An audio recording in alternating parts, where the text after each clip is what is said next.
What happens to a child when the system that is supposed to protect them has no way to track where they actually went? That question carries a certain weight. It feels modern.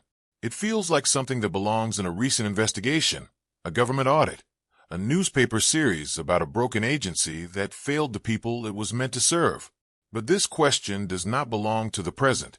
It belongs to a very specific period in American history, a period that has been studied, documented, and discussed, but perhaps never examined in the way it deserves to be examined. The period in question spans roughly 75 years. It begins in 1854 and it ends in 1929. During those decades, something happened in the United States on a scale that is difficult to fully absorb. Roughly 250,000 children were collected from the streets and institutions of New York City, loaded onto trains, and shipped to towns and farming communities across the Midwest and beyond. The program had a name. It had organizations behind it. It had people who believed genuinely that they were doing something good. And the children who traveled on those trains were given a label that most people still use, without questioning it. They were called orphans. But that word requires examination, because the word orphan, in common understanding, refers to a child who has lost both parents, a child with no living family, a child with nowhere else to go. And while some of the children in this system did fit that description, many of them did not. Researchers who have gone back through the surviving records have found that fewer than half of the children placed through the orphan train system had actually lost both parents. A significant number still had at least one living parent, and as many as 1 in 4 came from families that were simply too poor to feed them. These were not children without families. These were children whose families had been broken by poverty, by immigration, by circumstances that left them without options. That distinction matters more than it might initially seem, because a child with no living family is a child with no one to ask questions, no one to follow up, no one to wonder where they ended up. And when you understand the record-keeping practices of this system, that distinction becomes very difficult to ignore. The organizations involved in the orphan train movement did not operate from a single centralized structure. The Children's Aid Society, founded by Charles Loring Brace in 1853, was the largest and most well-known, but dozens of smaller organizations participated as well. Each one kept its own records using its own methods. There was no shared system, no standardized intake form, no central registry that tracked a child from the moment they entered the pipeline to the moment they arrived at a permanent placement. Children taken directly from the streets often had no family information recorded at all. The intake process for many of them produced little more than a physical description and an estimated age. And then the names changed. This is a detail that sounds administrative, but becomes more significant the longer you sit with it.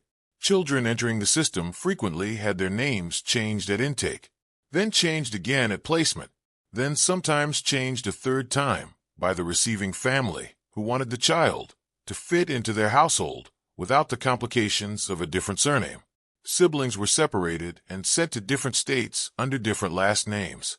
Birth dates that no one actually knew were estimated or simply invented and written into records as if they were fact.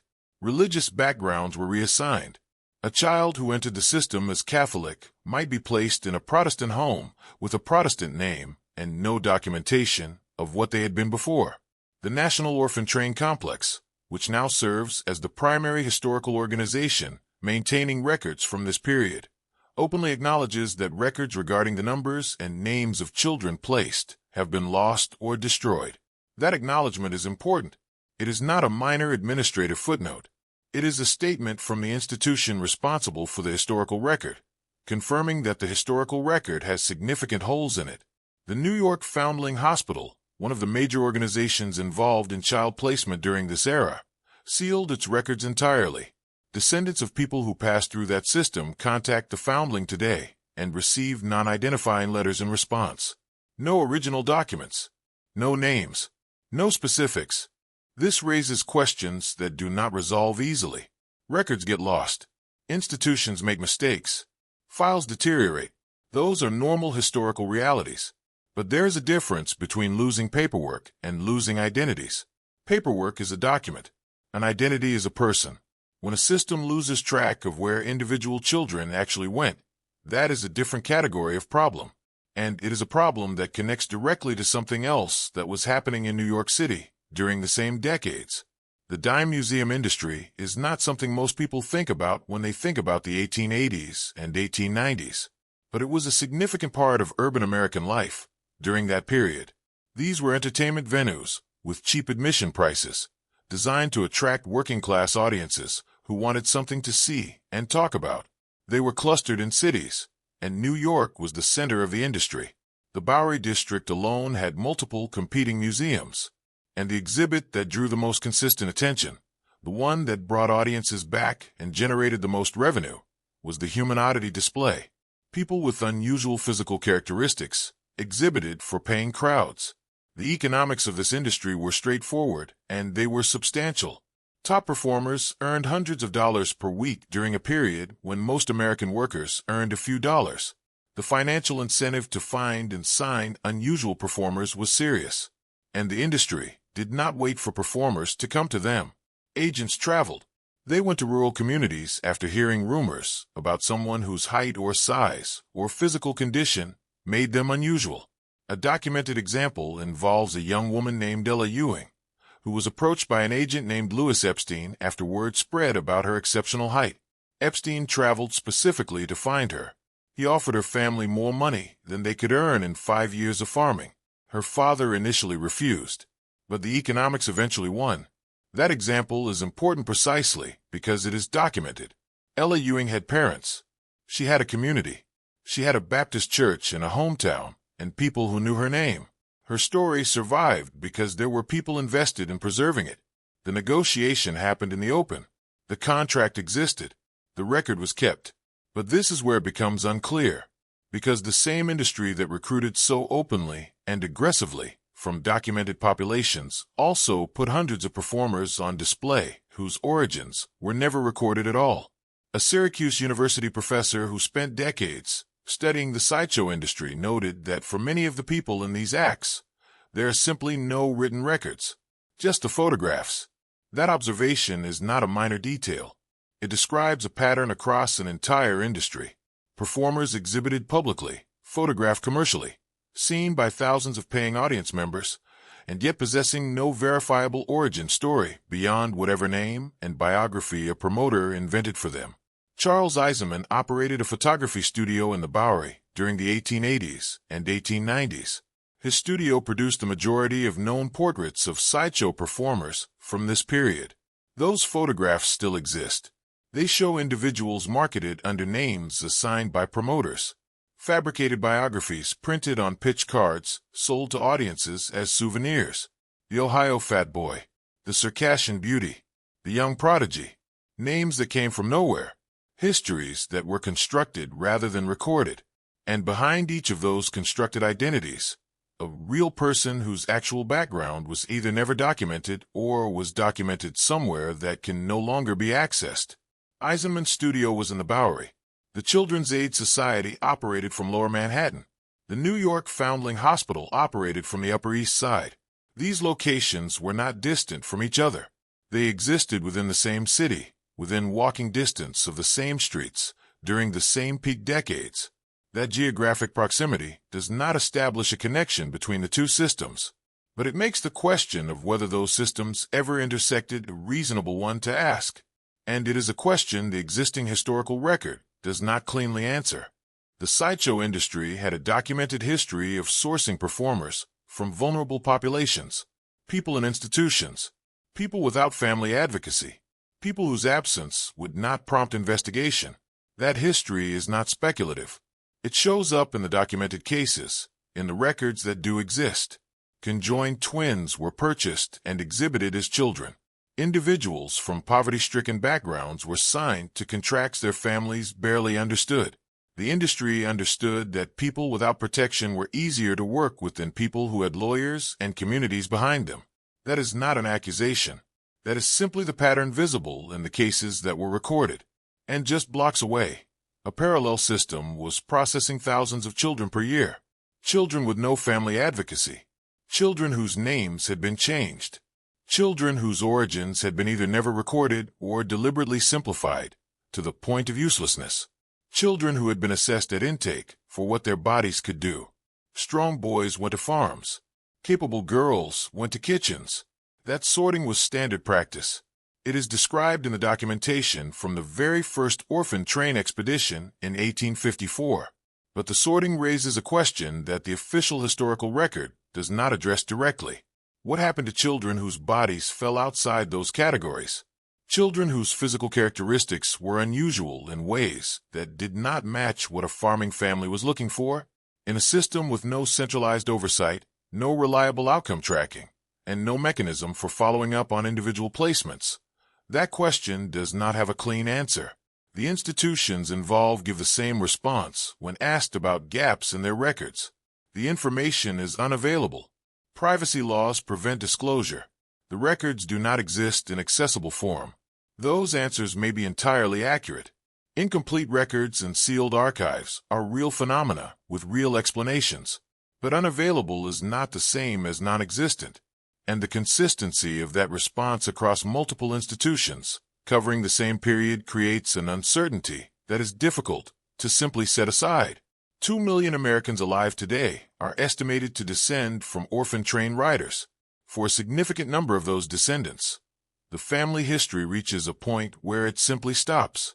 Not because of a fire or a flood, not because of a courthouse that burned, because the system that processed their ancestors was built in a way that did not preserve identities. It processed them. It moved children from one location to another, changed their names so the old ones could not be traced, and sent them into a pipeline where the gaps were large enough that the institutions themselves cannot account for every outcome. What happens to a child when the system that is supposed to protect them has no way to track where they actually went? That question opened this investigation, and the deeper you go into the records that exist, the more clearly you see that the records do not fully answer it. The trains ran for 75 years. The museums filled for the same 75 years. The photographs from Eisenman's studio still exist. The sealed archives of the foundlings still exist. And somewhere between the intake forms and the pitch cards, between the orphanage ledgers and the Bowery exhibition halls, there are children whose stories were never meant to be followed. The investigation into where those stories actually lead has, in many ways, never been fully attempted. The official explanation for the orphan train movement is not difficult to find. It appears in textbooks, in museum exhibits, in the materials published by historical organizations that preserve this period. The explanation is presented clearly and with the degree of pride. It describes a social reform effort, a humanitarian response to a genuine crisis, an attempt by well-meaning people to solve a problem that the city of New York could not solve on its own. And when you read that explanation at face value, it holds together reasonably well. The pieces fit. The logic is clear. But there are details within that explanation that, when examined more closely, begin to raise questions that the official version does not fully address. To understand why the orphan train movement existed at all, it helps to understand what New York City looked like in the middle of the 19th century. The city was changing faster than its institutions could manage. Immigration from Europe was arriving in enormous waves. Irish families fleeing famine. German families escaping political instability. Italian and Eastern European families following work that had been promised to them or simply hoping to find something better than what they had left behind. They arrived in a city that was not prepared for them. Housing was scarce. Work was inconsistent. The neighborhoods closest to the ports became extraordinarily overcrowded in a very short period of time. Poverty in this environment was not a personal failure. It was a structural condition that affected entire communities simultaneously. Families that arrived with nothing found themselves competing for housing and labor in a market that had no obligation to accommodate them. When those families began to break apart under that pressure, the children were the ones left most exposed. A father who died of illness or injury left a mother who could not earn enough to feed multiple children. A mother who became sick left children with no one to care for them at all. The streets absorbed those children because there was nowhere else for them to go. By the early 1850s, estimates suggested that somewhere between 10,000 and 30,000 children were living without stable housing in New York City. That range itself is worth noting. The uncertainty in that number reflects how difficult it was to count, track, or even define this population. These were children who moved constantly, who slept in doorways and under bridges, who worked odd jobs and survived through informal networks that left very little trace in official records.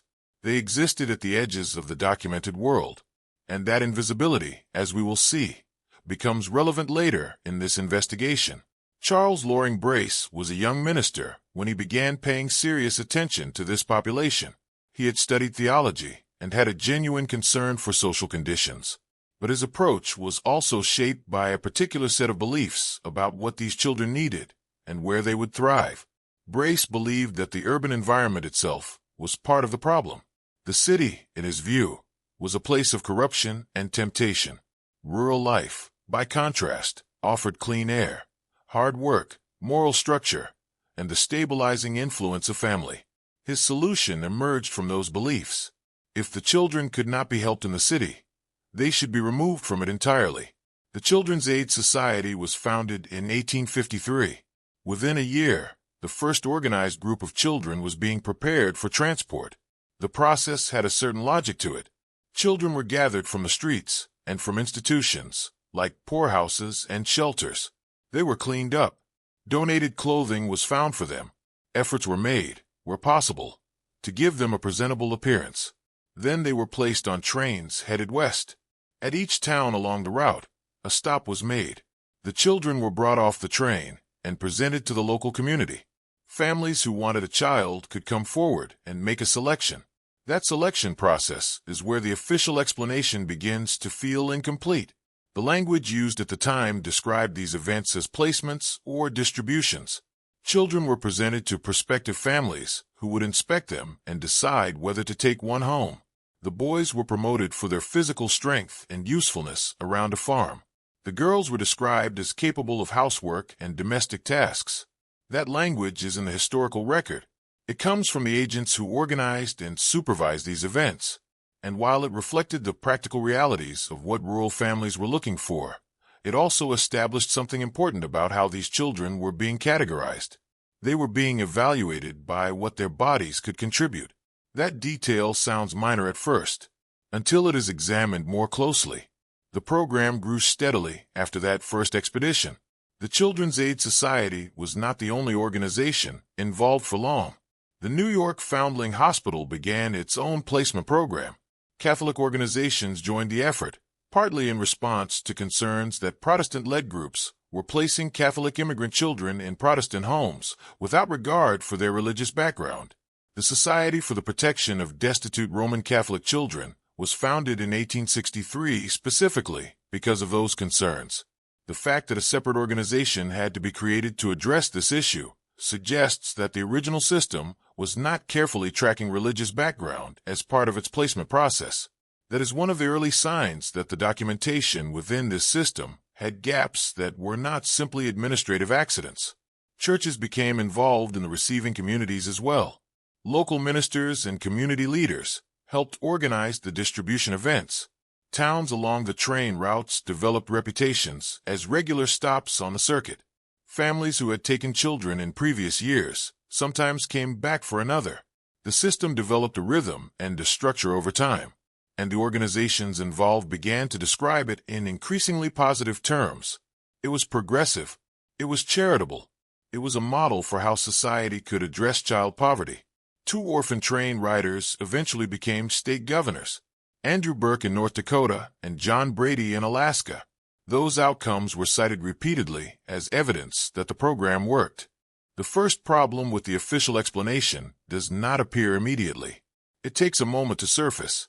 When you first read about the orphan train movement, the record-keeping failures seem like a background detail, a footnote, something that historians mention briefly before moving on to the more visible parts of a story.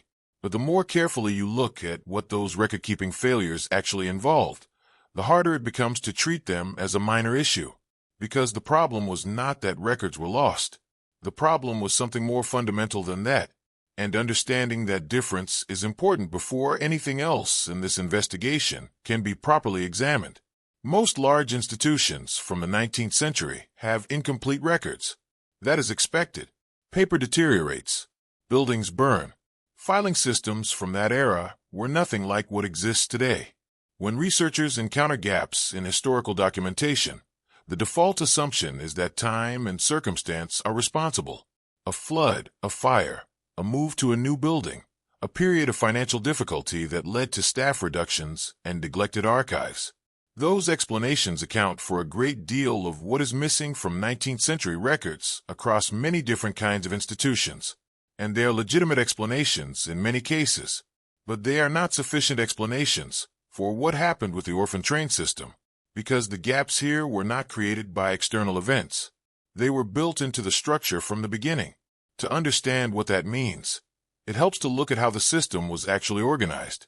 The orphan train movement was not a single program run by a single organization with a single set of procedures. It was a collection of separate organizations operating independently, each with its own approach, its own intake methods, its own placement networks, and its own way of keeping or not keeping records. The Children's Aid Society was the largest. The New York Foundling Hospital was another major participant. Catholic organizations, Protestant charities, and various smaller institutions all ran their own versions of the same basic program. They occasionally communicated with each other, but they did not share a common system. There was no central registry, no standardized intake form that every organization used, no shared database that tracked a child from the moment they entered the pipeline to the moment they arrived somewhere permanent. That fragmentation had consequences that compounded over time. When a child passed through one organization and was then transferred to another for any reason, there was no reliable mechanism for that information to follow them. The receiving organization started fresh with whatever information the child could provide or whatever information was passed along informally. And in many cases, very little was passed along at all. Children taken directly from the streets frequently arrived at intake with no documentation of any kind, no birth record, no family contact information, no verified name. The intake process for those children produced whatever a staff member wrote down based on what the child said or what the child appeared to be. And then the process moved forward on that foundation. This is where the name changes become significant. At intake, a child might be given a new name or have their existing name simplified or anglicized. This was sometimes done for administrative convenience. Sometimes it was done because the child's original name was difficult to spell or pronounce. Sometimes it reflected a deliberate policy of helping the child assimilate into a new community. But whatever the reason, the effect was the same. The name the child had before entering the system was replaced by a different name in the system's records, and that replacement created an immediate break in any paper trail that might have existed previously. Then the name changed again at placement. The receiving family sometimes had preferences. They wanted the child to carry a surname that matched their own, or they wanted a name that sounded more familiar to their community, or they simply did not like the name the child arrived with. There was no formal process governing this, no approval required, no documentation that a name had been changed and what it had been changed from. The child arrived with one name and began living under another, and the record connecting those two names was either never created or was filed somewhere that no one was responsible for maintaining. In some cases, the name changed a third time. A child placed with one family and then moved to a second placement, for whatever reason, might acquire a third name in the process. 3 different names across 3 different sets of records, with no centralized system connecting them. If you were trying to trace that child decades later, you would need to know all 3 names and which records contained which version. In most cases, that information simply does not exist in any accessible form today. And this is where the explanation becomes difficult, because this pattern was not rare. It was common enough that researchers studying this period encounter it repeatedly.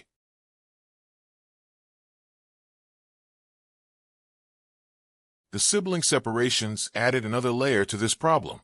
Brothers and sisters who entered the system together were routinely split up and sent to different towns, different states, sometimes different regions of the country.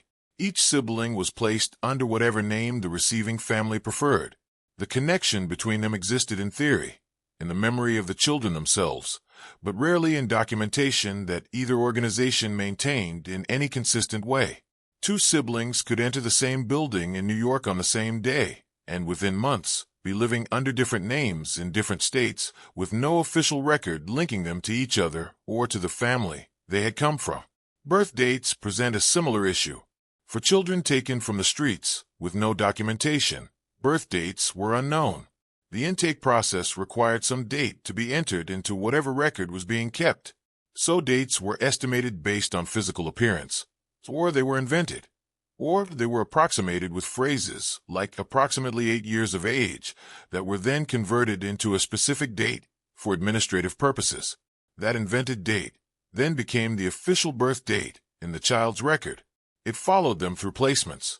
It appeared on whatever documents were created for them afterward.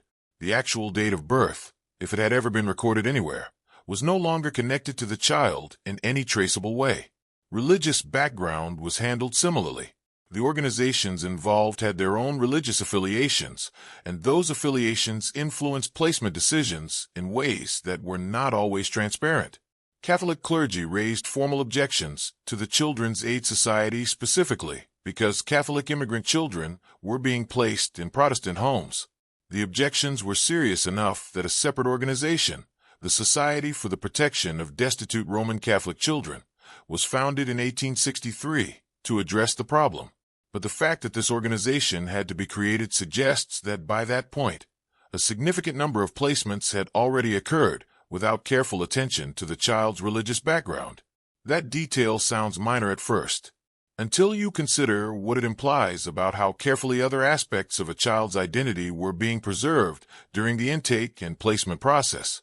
The National Orphan Train Complex is the organization that currently serves as the primary historical institution for this period. It maintains whatever records have survived and serves as a resource for descendants trying to trace their family history. And the National Orphan Train Complex openly acknowledges something that deserves careful attention. It states that records regarding the numbers and names of children placed have been lost or destroyed. That acknowledgement is not buried in a footnote. It is part of the organization's public communications about what the historical record contains and what it does not contain. The organization responsible for maintaining the history of this system is telling researchers directly that significant portions of that history are gone. The New York Foundling Hospital went further. Its records were not lost. They were sealed. There's a difference between those two things that is worth pausing on. Lost records are gone. Sealed records exist, but are being withheld. When descendants of people who passed through the Foundlings programs contact the institution today seeking information about their family history, they receive non-identifying letters in response. The letters acknowledge that a connection to the foundling may exist, but they do not provide names. They do not provide dates. They do not provide the specific details that would allow a researcher to follow a family line back through the system. And no copies of original documents are provided under any circumstances. Some researchers and descendants have argued that privacy concerns justify this approach. The children who passed through these systems are long deceased, but their living descendants have interests that the institutions consider. Others argue that the sealing of records from a system that operated over a century ago serves no legitimate privacy interest and functions primarily to prevent accountability. Both perspectives exist, but this raises questions that neither fully resolves. If the records are sealed to protect privacy, whose privacy is being protected and from what? And if the records are incomplete in the ways the institutions themselves acknowledge, then what exactly is being protected by keeping what remains inaccessible? There is a distinction that becomes important at this point in the investigation. Losing paperwork is one kind of problem. Losing identities is a different kind of problem entirely. Paperwork is a document. An identity is a person's connection to their own history, their family, their origins, their name. When a system loses paperwork, the practical consequences are significant but bounded. When a system loses identities, the consequences extend across generations. Descendants cannot trace their family history. Medical histories become inaccessible. Cultural and ethnic backgrounds are severed. The sense of continuity that most people take for granted in their family story simply does not exist for people whose ancestors passed through this system and disappeared into its gaps. And this is where it becomes unclear in a way that is difficult to dismiss, because the gaps in this system were not created by a single catastrophic event. They were created by a series of structural choices. The decision not to create a centralized registry. The decision to allow name changes without documentation requirements. The decision to separate siblings without maintaining records of that separation. The decision to seal rather than open the records that do exist. Each of those choices, individually, might be explained by the practical constraints of the era or by legitimate institutional concerns. But taken together, they produced a system that was remarkably effective at processing children and remarkably ineffective at preserving any traceable record of where those children actually went. Whether that outcome was intentional or accidental is a question the existing evidence does not answer. Some historians argue that the chaos was genuine, that overwhelmed organizations made administrative decisions that seemed reasonable at the time without understanding the long-term consequences. Others suggest that the identity erasure was not incidental but functional, that removing a child's name and history was understood to be part of the process of placing them in a new life. What both perspectives agree on is that the result was the same. 250,000 children moved through a system that the system itself cannot fully account for, and the records that might answer the remaining questions are either gone or locked behind institutional policies that have not changed in decades. That is not a minor administrative footnote. It is the central unresolved problem of this entire period. To understand how the record-keeping failures of the orphan train system were possible, it helps to step back and look at the environment in which that system was operating. Because the chaos did not emerge from nowhere. It emerged from a city that was itself in a state of profound and rapid transformation. A city where the pace of change had outrun the capacity of every institution trying to manage it. And when you understand the scale of what New York was dealing with during this period, the administrative failures begin to make a certain kind of sense. But only up to a point, because even accounting for all of that pressure, there is a detail buried inside the standard operation of this system that raises questions the official history has never fully addressed. New York City in the 1880s was not the same city it had been 30 years earlier. The population had grown at a rate that the physical infrastructure of the city was simply not designed to accommodate. Immigration had been climbing steadily for decades, but the 1880s represented a particularly intense period of arrival. Families were coming from Ireland, from Germany, from Italy, from the countries of Eastern Europe. They were arriving with very little. Many had spent everything they had on the journey itself.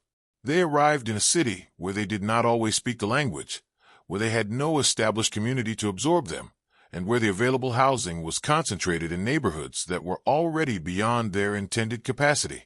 The tenement buildings of Lower Manhattan during this period have been studied extensively by historians, and the conditions they describe are difficult to fully imagine from a modern perspective.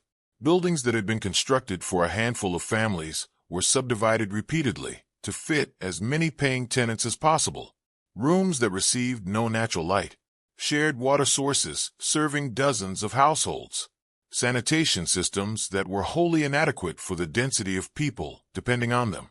Disease moved through these buildings quickly.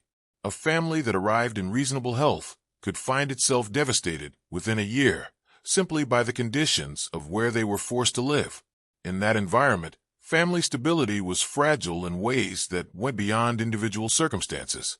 A father who lost his job during one of the economic downturns that struck the city repeatedly during this era could not simply find another one quickly. Work was irregular and competitive. A mother who became ill had no safety net to fall back on. There were no government assistance programs of the kind that would come later. Religious charities and private organizations provided some support, but nowhere near enough to meet the need. When families broke apart under that pressure, the children were left in a position that the city had no adequate system for addressing. The number that comes up in historical accounts of this period is 30,000. That is the estimated number of children living without stable housing on the streets of New York City during the peak years of this era. 30,000 children sleeping in doorways and alleyways, in whatever spaces they could find that offered some shelter, working whatever odd jobs were available, shining shoes, selling newspapers, running errands, surviving through informal networks and small economies that existed entirely outside the documented world. That number is an estimate, and the uncertainty in it is itself meaningful. No one was counting these children in any reliable way. They moved constantly. They did not appear in official records. They existed at the margins of a city that was too overwhelmed to fully see them. It was into this environment that the organizations running the orphan train system were operating. And when you understand the scale of what they were facing, the administrative chaos becomes more comprehensible. These were not small operations with limited caseloads. They were dealing with the population of vulnerable children that numbered in the tens of thousands. The staff available to process, document, and place those children was nowhere near sufficient for the task. The resources were limited. The pressure was constant, and the expectation from the public and from donors was that children would be moved through the system and placed as efficiently as possible. Efficiency, in that context, meant keeping the process moving. It meant getting children cleaned up, assessed, documented in whatever way was practical, and loaded onto trains. The documentation that was created under those conditions reflected the pressure the organizations were under. It was often incomplete. It was inconsistent across different staff members and different intake events. It captured what was immediately observable and left aside what required more time or investigation to establish. And when the trains left and the children arrived at their destinations, the follow-up capacity was equally strained. Placements were checked on when resources allowed. When they did not allow, the placement was recorded as complete and the file was closed. All of that explains a great deal. But this is where it becomes unclear, because buried within the standard operating procedure of this system is a detail that deserves more attention than it typically receives. The intake process for children entering the orphan train pipeline included a physical assessment. This was not a medical examination in the formal sense. It was an evaluation of what a child's body could contribute. Agents noted whether a boy appeared strong and capable of farm work. They noted whether a girl seemed healthy and able to manage domestic tasks. These assessments were recorded and used to guide placement decisions. They were, in a practical sense, the most important information in the intake record. That sorting process had an obvious logic. The families receiving these children were predominantly rural farming families. They needed specific kinds of labor. A boy who appeared strong and capable would be appealing to a family that needed help in the fields. A girl who seemed capable of housework would be appealing to a family that needed domestic support. The organizations placing children understood what the receiving communities wanted, and they presented children in terms that matched those expectations. The language used in the promotional materials and the agent reports reflects this clearly. Boys were handy. Girls were capable. The children were being described in terms of what they could do rather than who they were. That is not an unusual approach for its era. The 19th century did not view childhood the way the 21st century does. Children were economic participants in most families. Their labor had value. The idea of placing a child with a family that could benefit from their work was not considered exploitative in the way it might be considered today. It was understood as a reasonable exchange. The child got a home. The family got help. The organization got the child off the street. The system operated on that logic consistently throughout its 75-year run. But the physical sorting raises a question that the official history does not fully address. And it is a question that becomes more significant when you consider what else was happening in New York City during the same period. The sorting process identified children by what their bodies could contribute to a farming or domestic context. Strong boys went to farms. Capable girls went to kitchens. That accounts for a certain range of physical characteristics. But the children coming off the streets of New York were not a uniform population. They came in a wide range of sizes, ages, and physical conditions. Some had characteristics that fell outside the categories the farming communities were looking for. What happened to a child who appeared too small or too weak for farm labor? What happened to a child whose physical development was atypical in ways that made them less appealing to a family looking for practical household help? The intake records that survive give detailed attention to the children who were successfully placed. They are less detailed, and in many cases silent, about the children whose placements were more complicated. A child who passed through multiple placements or who was returned after an initial placement might have a more fragmented record. A child who was never successfully placed into the agricultural or domestic categories the system was designed to serve might have very little record at all. At first, this seems like it could simply be another consequence of the administrative chaos. A system under pressure focusing its limited documentation resources on the cases that were moving through cleanly and leaving the more complicated cases with thinner records.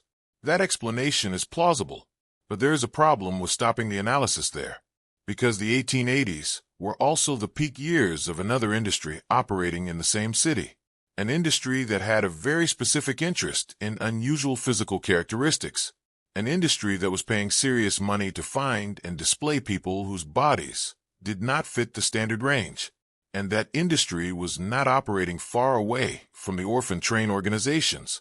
It was operating in the same neighborhoods, on the same streets, during the same years.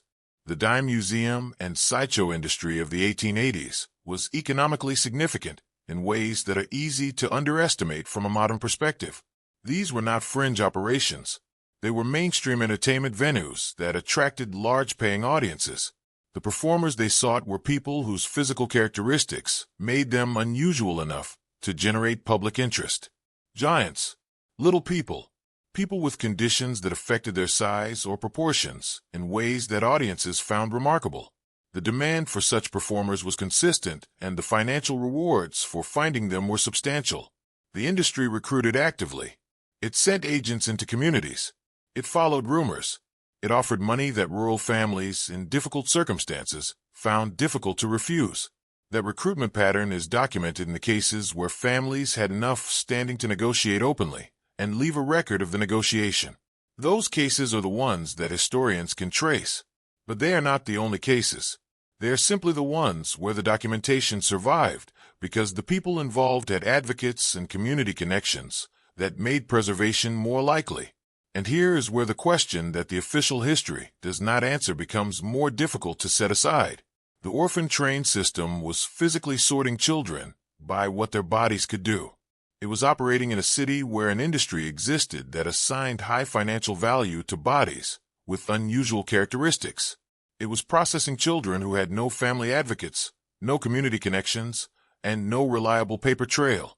And it was doing all of this with documentation practices that left significant gaps in the record of where individual children actually went. None of those facts individually constitute an answer to where children with unusual physical characteristics ended up when they passed through this system. But taken together, they identify a gap in the historical record that sits in a very specific location. Not a random gap. Not a gap created by a fire or a flood. A gap that exists precisely where the question of what happened to a particular category of children would be answered, if the answer were available. That detail sounds minor at first, until it is examined more closely. And once it is examined, it does not fully resolve. While the orphan train system was moving children out of New York City and into rural placements across the country, something else was happening within the city itself. Something that operated in a completely different context, served a completely different purpose, and yet drew from the same broader environment of poverty, vulnerability, and limited oversight. It was not hidden. It was not operating in secret. In fact, it was one of the most visible and commercially active industries in urban America during this period. And understanding it requires setting aside modern assumptions about what counted as acceptable public entertainment in the 19th century, because the standards were very different from anything that exists today. The dime museum industry grew rapidly in the decades following the Civil War. These were not museums in the academic sense. They were commercial entertainment venues designed to attract paying audiences from working-class urban neighborhoods. The admission price was deliberately kept low. A dime, sometimes less. The goal was volume. Large numbers of people paying small amounts, moving through the exhibits quickly enough that the next crowd could be let in. The business model depended on keeping the content surprising enough that audiences kept coming back and kept telling others to come. And the content that achieved that most consistently, across different cities and different decades, was the display of people with unusual physical characteristics. New York was the center of this industry. The Bowery District in Lower Manhattan had multiple competing venues within a small geographic area. Each one was trying to offer something the others did not. something more unusual, something more remarkable, something that would make an audience member feel they had seen something worth the price of admission and worth describing to everyone they knew. The competition between these venues drove a constant demand for new and more unusual human exhibits, and that demand created a recruitment problem that the industry solved in ways that are worth examining carefully. The people displayed in these venues were not props or objects. They were human beings with lives and histories that extended beyond the stage or the exhibition platform. Some of them came from families that had negotiated their participation. Some had entered into arrangements of their own choosing, understanding what was being offered and deciding that the financial compensation was worth what the work required. The industry produced some performers who became genuinely famous and who exercised real control over their careers. Those individuals exist in the historical record with names, family connections, documented contracts, and verifiable biographies. But the industry also paid extraordinary sums by the standards of the era. Top performers in the most popular venues earned hundreds of dollars per week. That figure needs to be understood in context. Most working Americans during the 1880s earned somewhere between $1 and $3 per day doing manual labor. A skilled tradesman might earn somewhat more. A farm family in the Midwest might bring in a few $100s across an entire year of agricultural work. The earnings available to a successful sideshow performer were not simply comfortable. They were dramatically higher than almost anything available through conventional labor, and that financial reality shaped everything about how the industry operated, including how it found its performers. The recruitment was active and deliberate. Industry agents did not wait for performers to come to them. They traveled. They followed rumors. They went to rural communities after hearing second-hand accounts of someone whose physical characteristics were unusual enough to generate local attention. A person whose height was remarkable. A person whose size was exceptional in either direction. A person whose physical condition produced proportions or features that audiences in a paying venue would find worth seeing. The agents who did this work were experienced at identifying what the market wanted and at making financial offers that were difficult for families in difficult circumstances to refuse. The case of Ella Ewing illustrates this recruitment pattern clearly. Ewing was a young woman from Missouri whose exceptional height had become known in her community. A Chicago-based agent named Louis Epstein heard about her and traveled specifically to find her. He was not passing through. He went there for her. He made an offer to her family that represented more money than they could reasonably expect to earn from farming in 5 years. Her father initially refused. The family's Baptist faith made the idea of public exhibition feel inappropriate and undignified. But the financial pressure was real, and eventually the offer was accepted. Ella Ewing spent the next 17 years on the exhibition circuit. That story is documented because the Ewing family had something that made documentation possible. They had a name that was known in their community. They had a religious affiliation that connected them to a network of people. They had roots in a specific place that could be traced. The negotiation happened in the open between identified parties, with enough witnesses and community awareness that the details survived. When historians research Ella Ewing today, they can find her. They can find where she came from, who her family was, what the terms of her initial contract looked like, and what her life on the circuit involved. But this is where it becomes unclear, because the same industry that recruited so openly from documented communities, like the Ewing family, also displayed hundreds of performers across the country whose origins were simply not recorded, not lost in a fire, not misplaced during a building move, not degraded by time and humidity in a poorly maintained archive, just not recorded in the first place. No birth information, no family name, no hometown, no account of how the person came to be part of the exhibition, just a stage name assigned by a promoter and a fabricated biography printed on a pitch card sold to audiences as a souvenir. The pitch card system is worth understanding because it reveals something about how the industry handled the question of identity. Every performer in a significant venue had a pitch card. These were small printed cards, similar in size to a playing card or a photograph, that were sold to audience members who wanted memento of what they had seen. The cards typically included a portrait image and a brief biography. The biography was almost always constructed by the promoter rather than provided by the performer.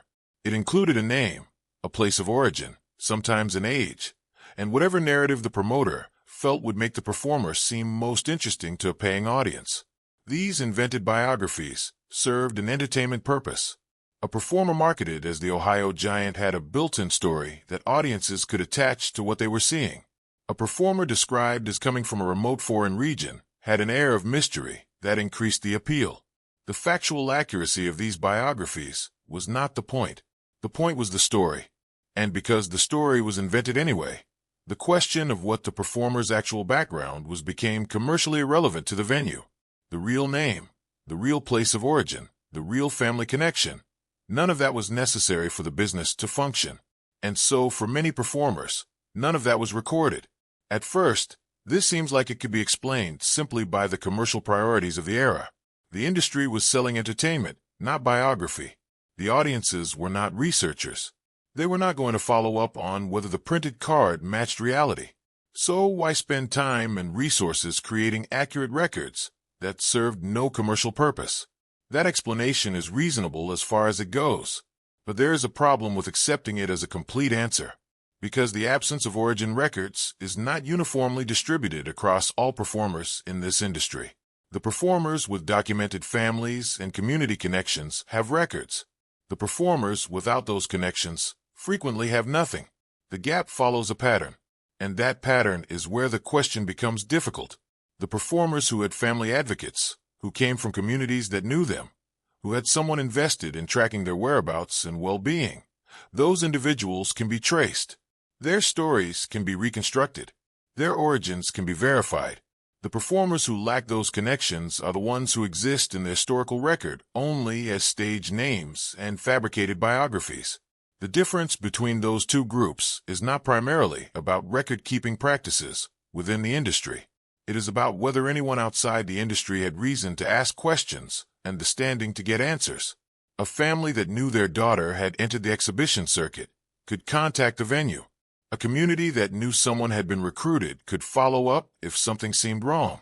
A person with documented origins had a baseline that could be checked against what the industry was saying about them. But a person with no documented origins, no family advocacy, no community connection, had none of those protections.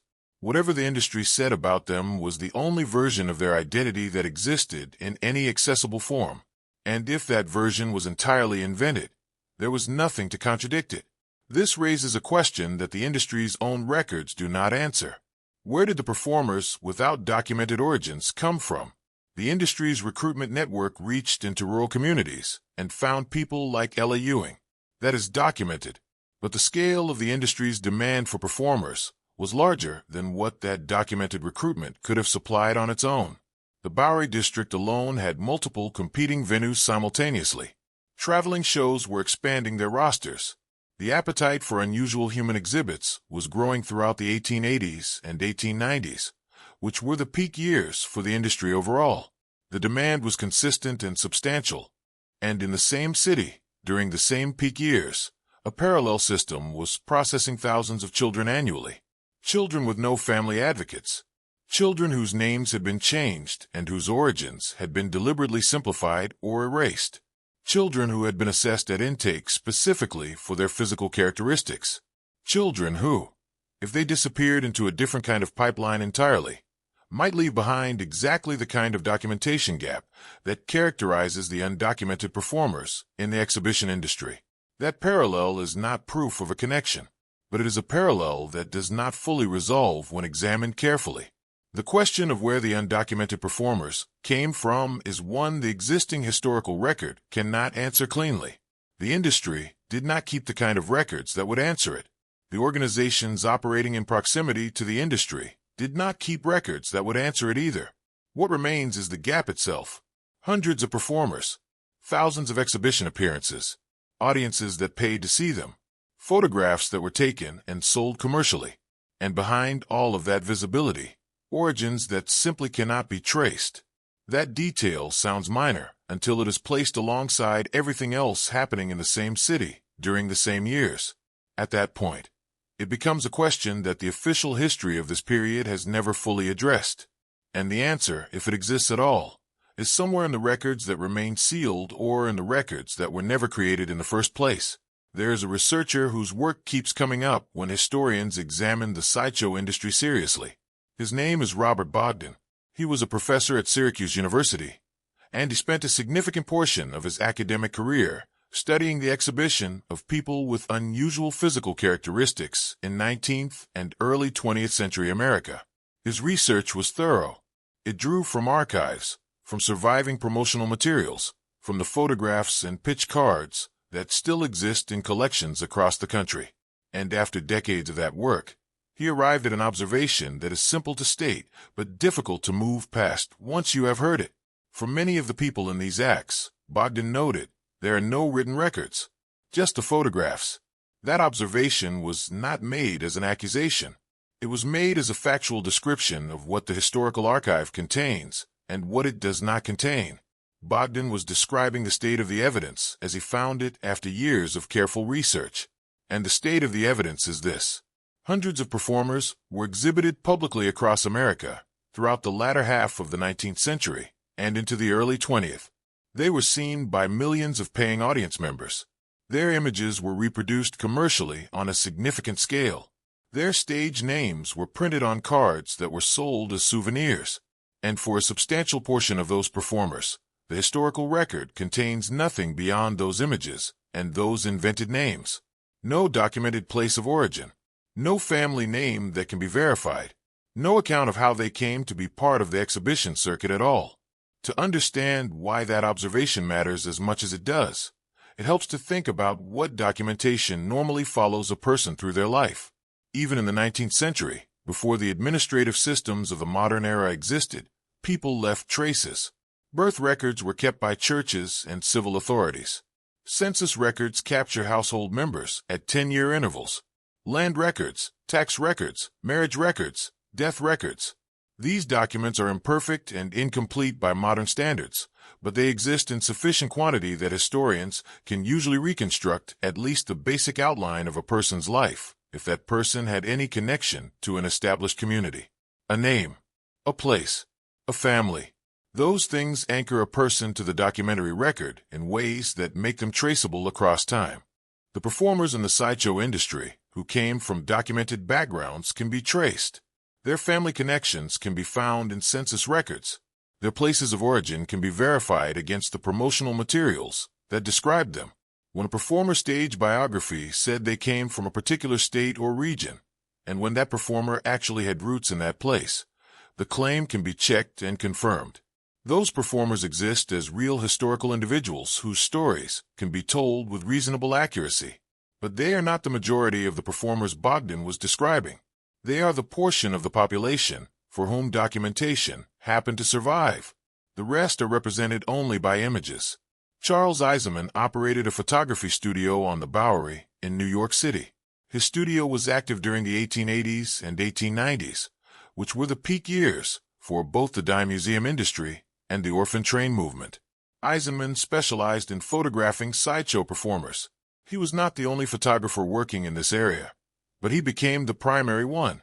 The majority of known portraits of sideshow performers from this period came out of his studio. He photographed giants and little people, conjoined twins and performers with conditions affecting their size or proportions, individuals whose physical characteristics had brought them to the attention of promoters and venue operators across the country. The images Eisenman produced were not personal photographs in the way that term is understood today. They were commercial products. They were taken specifically for reproduction and sale.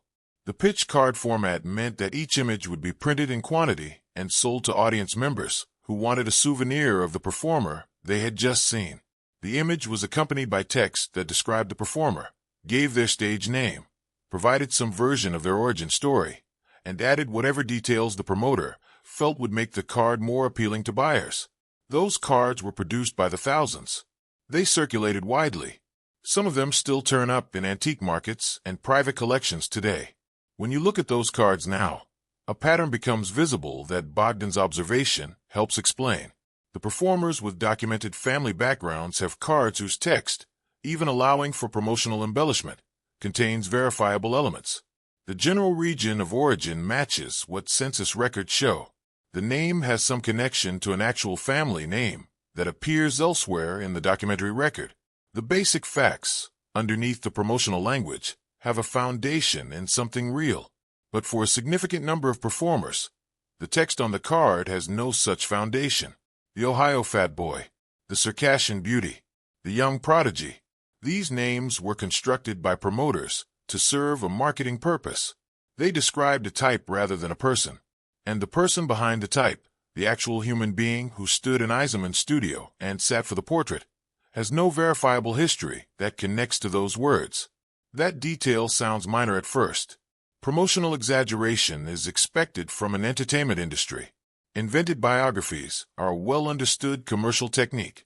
The fact that a pitch card said one thing and reality was something different is not surprising given the context. But there's a problem with accepting that explanation and moving on, because the invented biography on a pitch card is not the same as the absence of any documented origin whatsoever. One is a distortion of the truth.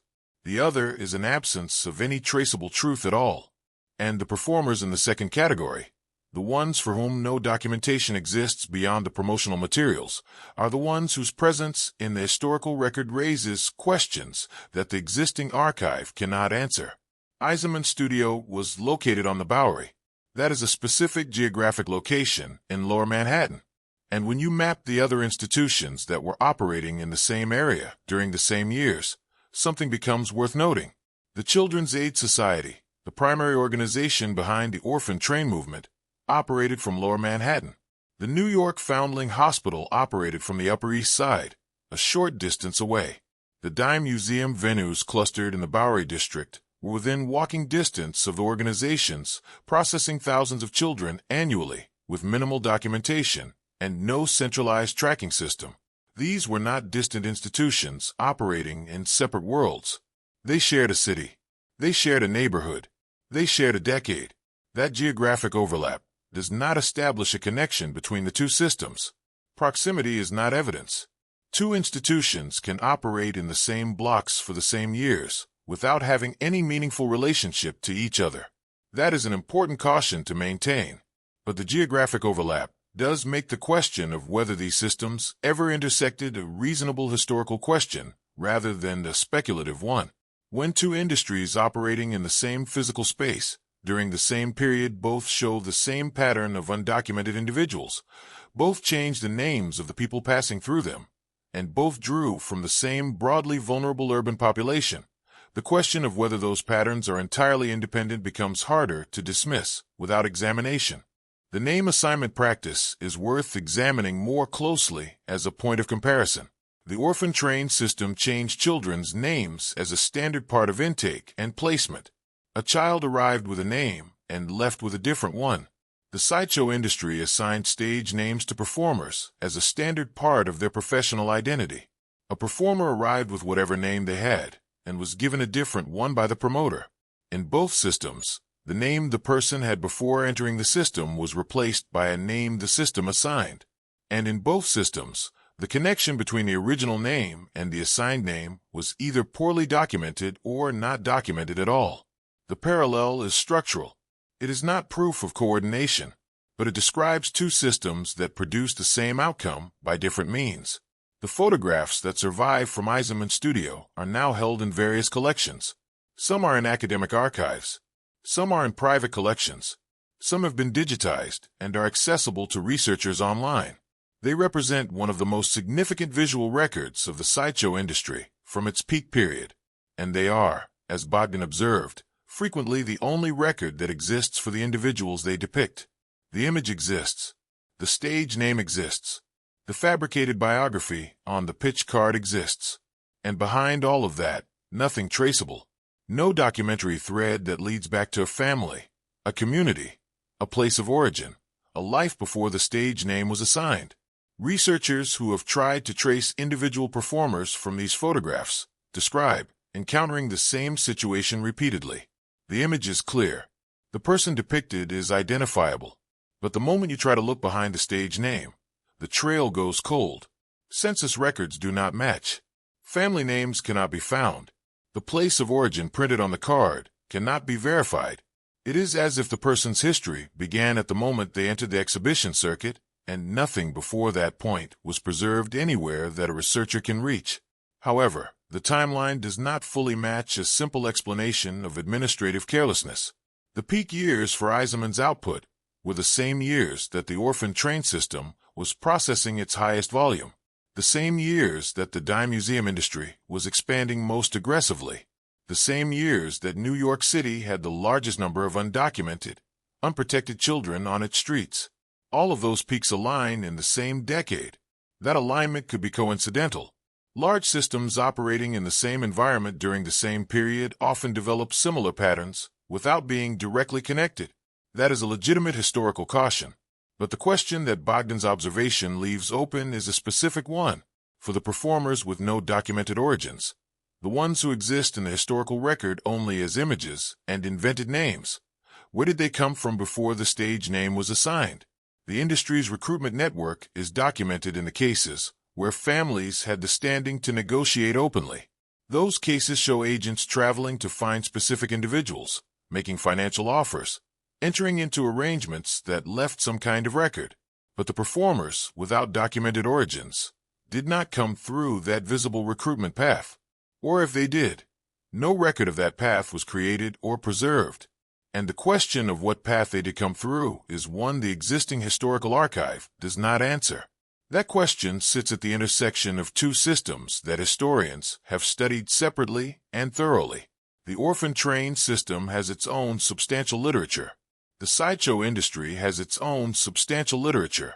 But the space between them, the question of whether children moving through one system ever ended up in the other, has not been examined with the same rigor. The geographic overlap makes it a reasonable question. The documentary gaps in both systems make it an unanswerable one with the evidence currently available. And the photographs in the archive, face after face with no traceable history behind them, remain exactly what Bogdan described. Images without origins, people without documented pasts, a visual record that raises questions the written record cannot resolve. When investigators study historical events, they look for patterns. A single anomaly can be explained by chance. A single gap in the record can be explained by the limitations of the era. A single inconsistency can be explained by administrative error or simple misfortune. But when the same anomalies appear repeatedly, when the same gaps show up in the same places, when the same inconsistencies cluster around the same questions, the explanation of coincidence becomes harder to sustain. It does not become impossible. Patterns can emerge from independent systems without those systems being connected. That is a legitimate caution that any careful investigation has to maintain. But the patterns themselves still need to be examined. And when you look at the orphan train system and the sideshow industry side by side across the same period, three patterns repeat in ways that are difficult to set aside without careful consideration.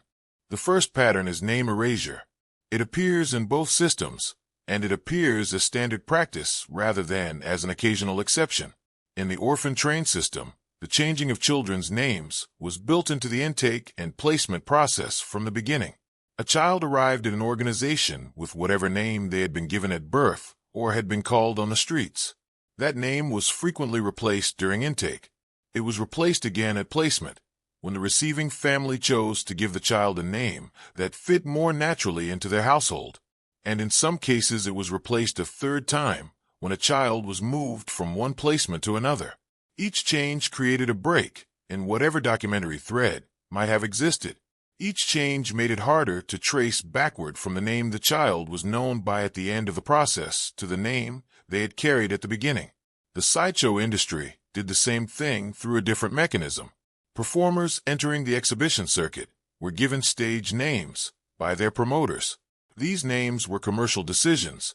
They were chosen to be memorable, to suggest something about the performer's physical characteristics, or to create a sense of geographic or cultural origin that made the performer more interesting to audiences. The Ohio Fat Boy, the Circassian Beauty, the Russian Giant. These were not names the performers had arrived with. They were names assigned by people whose primary interest was in selling tickets. And once a performer was known under a stage name, the connection between that name and whatever name they had carried before entering the industry became difficult to trace. particularly if no one had thought to document the original name in the first place. In both systems, the outcome of this naming practice was the same. Tracking backward from the name a person was known by at the end of their time in the system to the name they had at the beginning becomes extremely difficult. In many cases, it becomes impossible. The documentary thread that would allow a researcher to follow a person's history is broken at the point where the name changed. And because the name changes in both systems were so consistent and so systematic, the breaking of that thread was not accidental. It was a structural feature of how both systems operated. That detail sounds minor at first, until you consider how effectively it prevents any retrospective accounting of where individuals actually came from. The second pattern is the documentation gap. Both systems produced significant gaps in their records. That observation, stated briefly, sounds like a simple administrative complaint, but the timing of those gaps is what makes the pattern worth examining more carefully. The 1880s and 1890s were the peak years for the orphan train movement. The volume of children being processed through the system was higher during those decades than at any other point in the program's 75-year history, and the documentation from those peak years is the least reliable portion of the surviving record. The National Orphan Train Complex, the organization that maintains the historical archive, openly acknowledges that records from this period are missing or destroyed in ways that make individual outcomes difficult or impossible to verify. The 1880s and 1890s were also the peak years for the sideshow industry. The number of venues operating, the number of performers being exhibited, and the geographic reach of traveling shows all expanded significantly during exactly those decades. And the documentation from those peak years shows the same pattern as the orphan train records. The performers who can be verified with documented origins are a subset of the total. The rest exist in the record only through promotional materials, whose accuracy cannot be checked. The gap in both systems is largest during the same period.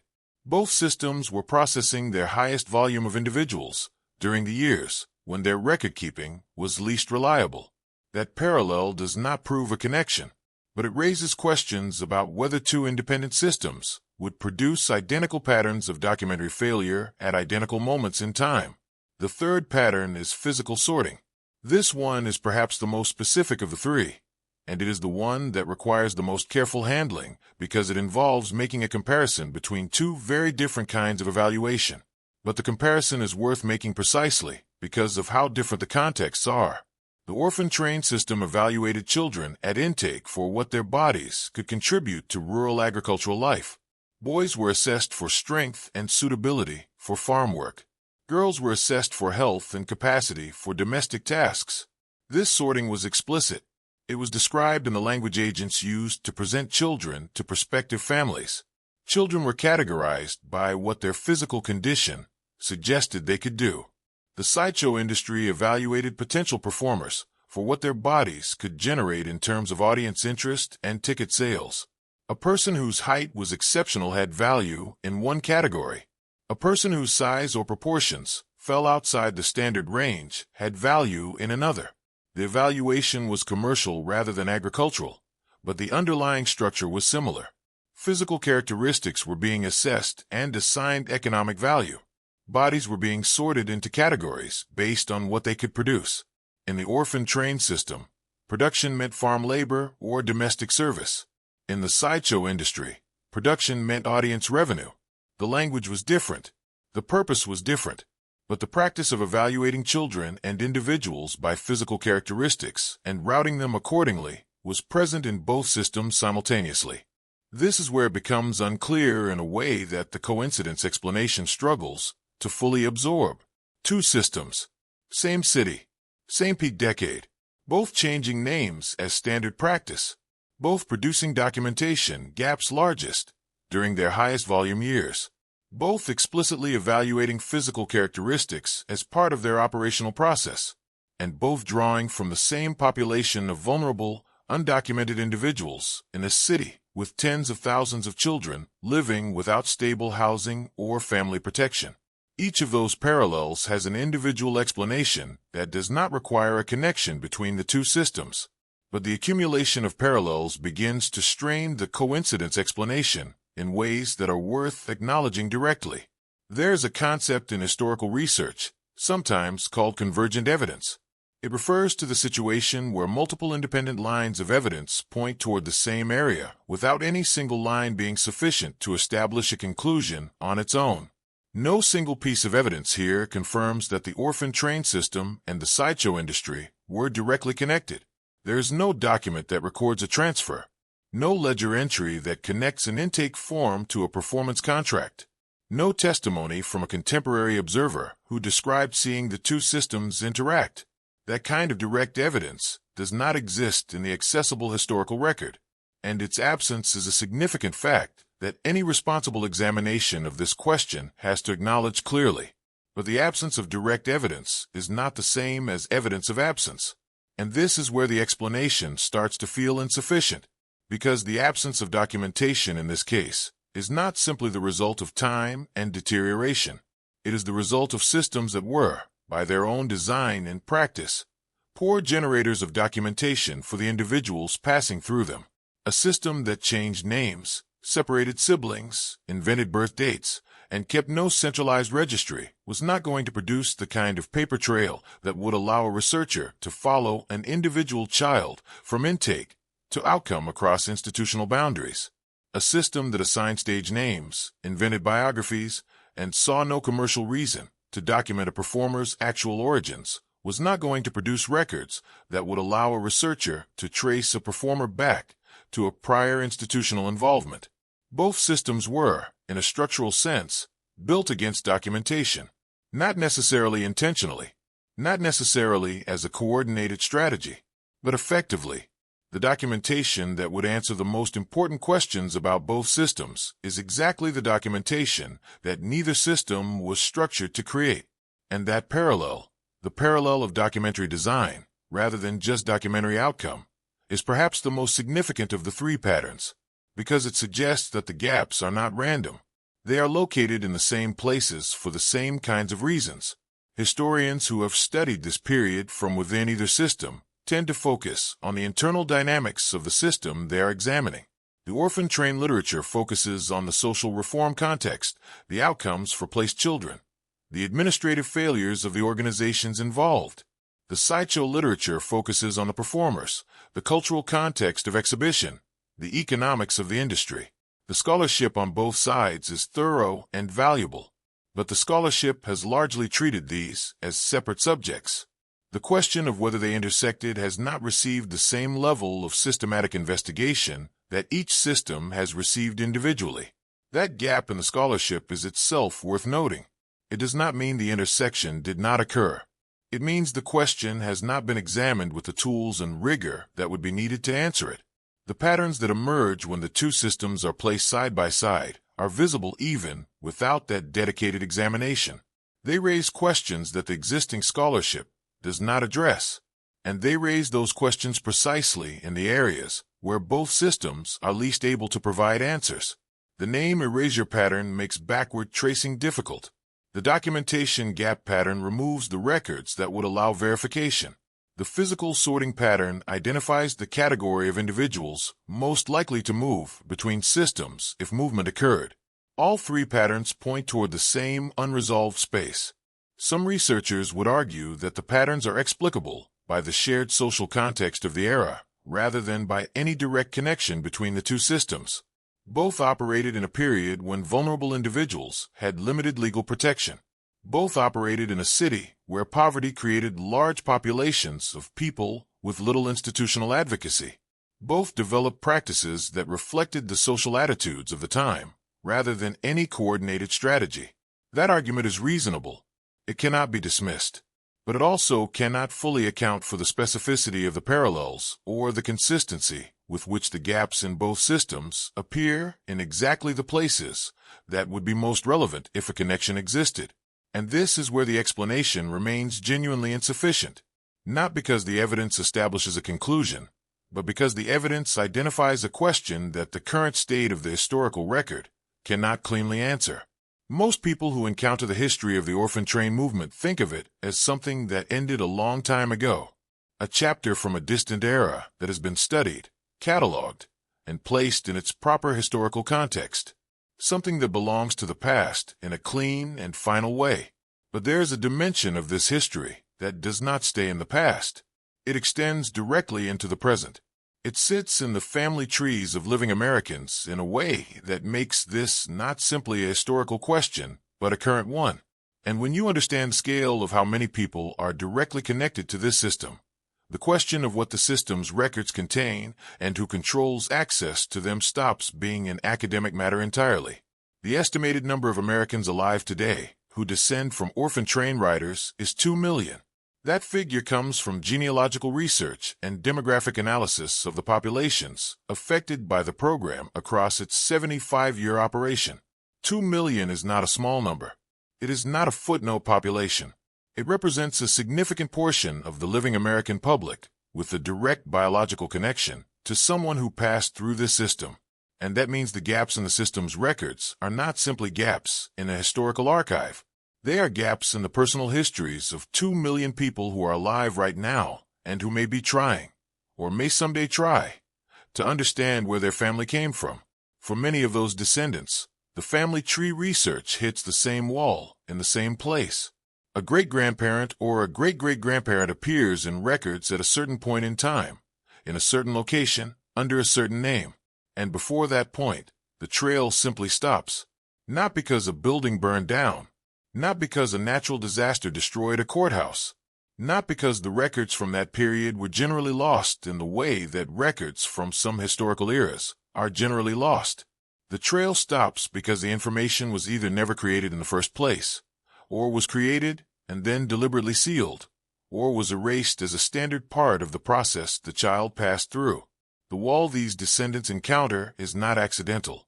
It was built into the system they are trying to research. Understanding why that wall exists requires looking at how the organizations involved handled the legal dimensions of child placement. And this is where a specific policy of the New York Foundling Hospital becomes particularly relevant.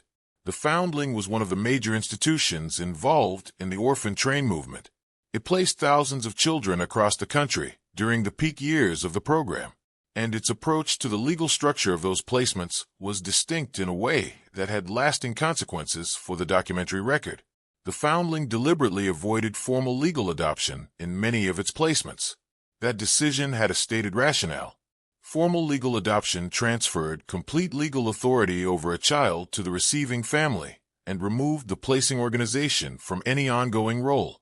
The Foundling's position was that maintaining its own legal authority over placed children allowed it to intervene if a placement was not working.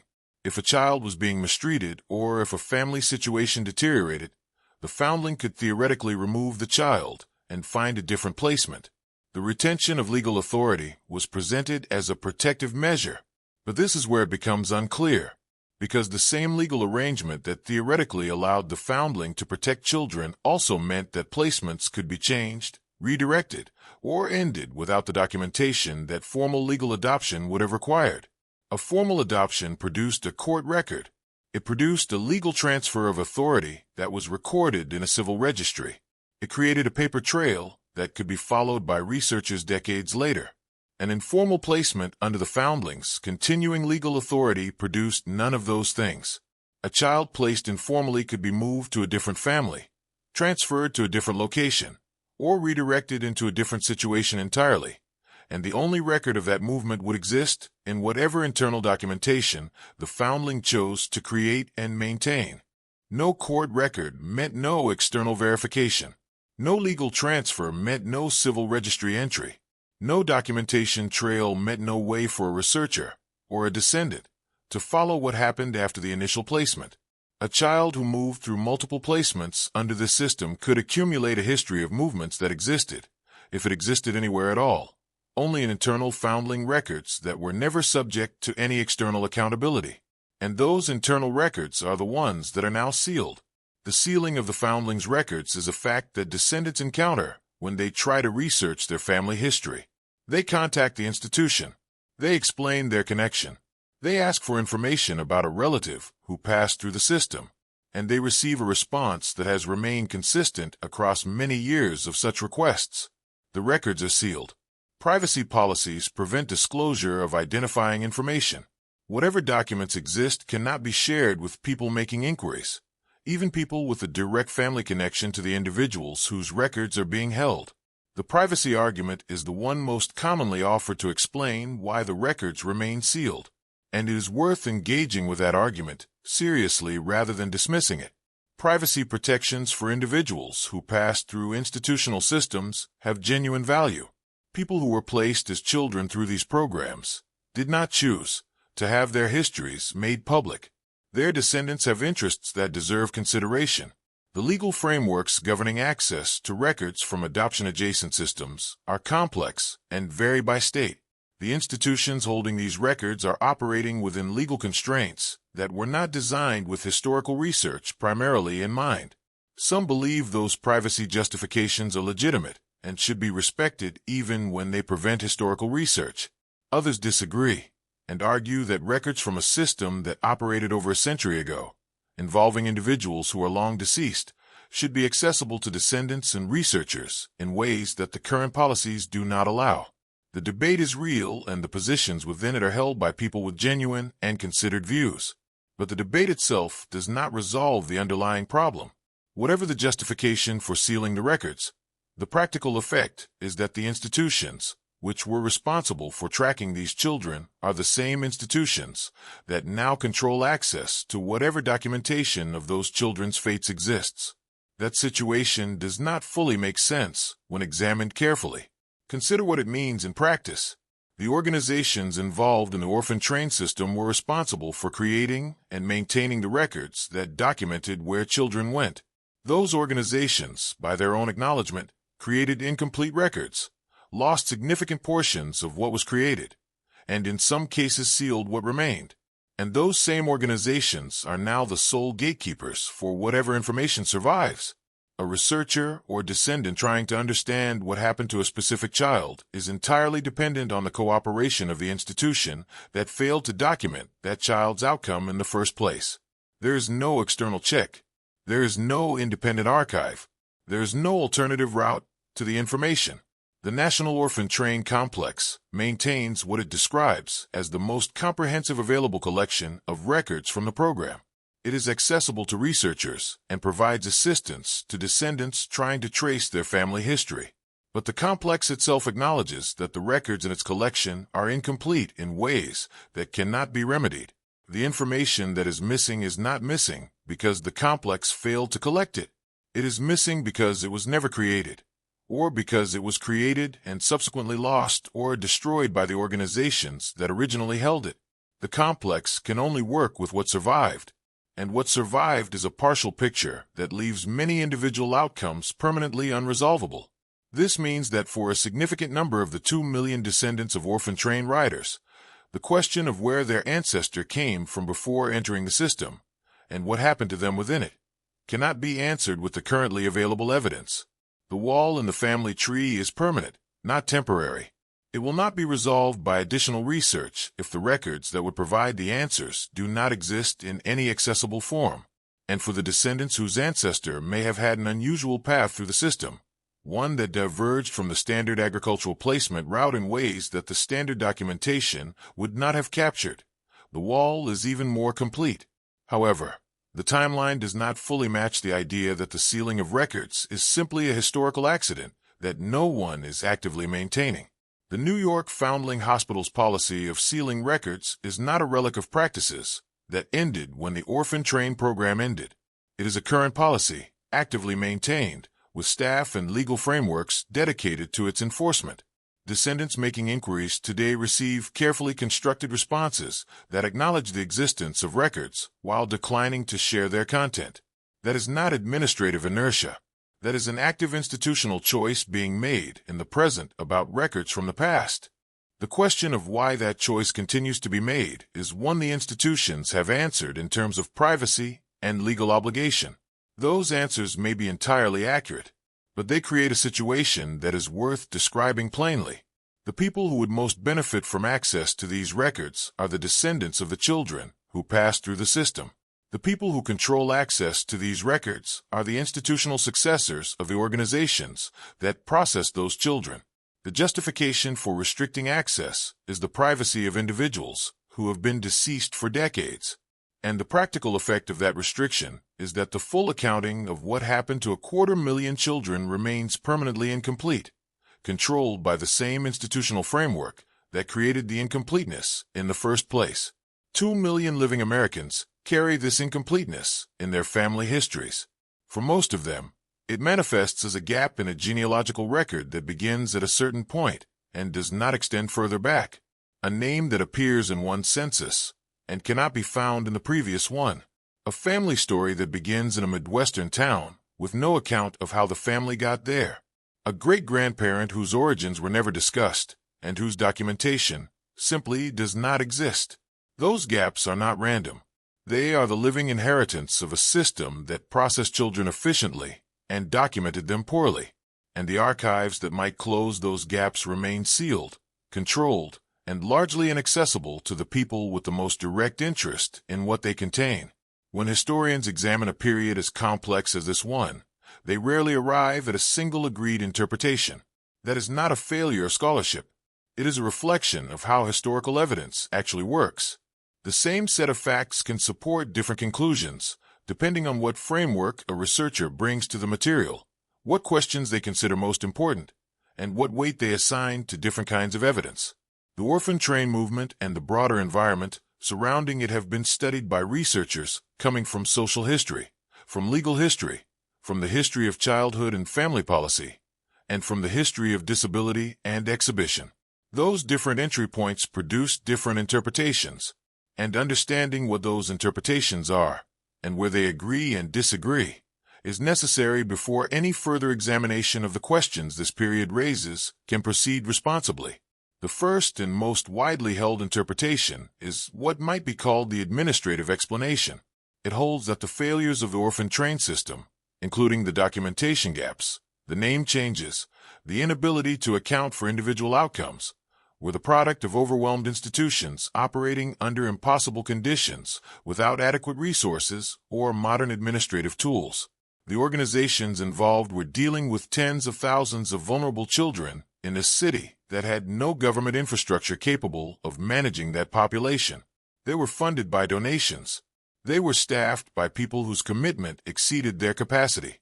They were making decisions in real time under pressure that modern observers, looking back with the benefit of hindsight and modern record systems, can easily underestimate.